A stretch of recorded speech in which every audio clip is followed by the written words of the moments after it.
నేను తెలుగు భాషను బాగా అభిమానిస్తాను, తెలుగు బాగుండాలని కోరుకుంటా. మన రాష్ట్రాల్లో పరిపాలనే కాదు, న్యాయస్థానాల్లో తీర్పులు కూడా తెలుగులో ఉండాలని కోరుకునేటటువంటి వ్యక్తిని నేను. మరి ఇవాళ తెలుగులో ఎగ్జామ్ రాస్తే మార్కులు వస్తలేవంటే, తెలుగులో ఎగ్జామ్ రాస్తే ఉద్యోగాలు వస్తలేవంటే ఏడికి పోవాలి మనం? ఇప్పటికే న్యాయమూర్తులకు తెలుగు రాక న్యాయం అందుతలేదు ప్రజలకని నెత్తి నోరు బాదుకుంటున్నాం మనం. గ్రామాల్లో ఉన్నటువంటి ఒక్క మనిషి కూడా కోర్టు అంటే భయపడతారు, కసీర్ అంటే భయపడతారు. ఎందుకంటే వాళ్ళు ఏం మాట్లాడతారో మనకు అర్థం కాదు. మరి ఇదే ఒరవడి కొనసాగిస్తూ ఇంగ్లీష్ వచ్చినోని తీసుకుపోయి రేపు గ్రామాలలో జిల్లా కేంద్రాల్లో పనిచేయమంటే మన ఊర్లో ఉన్న ప్రజల బాధ వాళ్ళకి ఎట్లా అర్థమవుతుంది? ఖచ్చితంగా గ్రూప్ 1 ఎగ్జామ్స్ తెలుగులో రావాలి.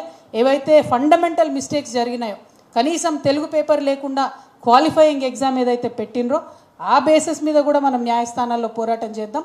తెలుగు మీడియం వచ్చిన వాళ్ళని ఫిల్టర్ చేసేటటువంటి ఈ ప్రక్రియను కూడా ప్రశ్నిద్దాం.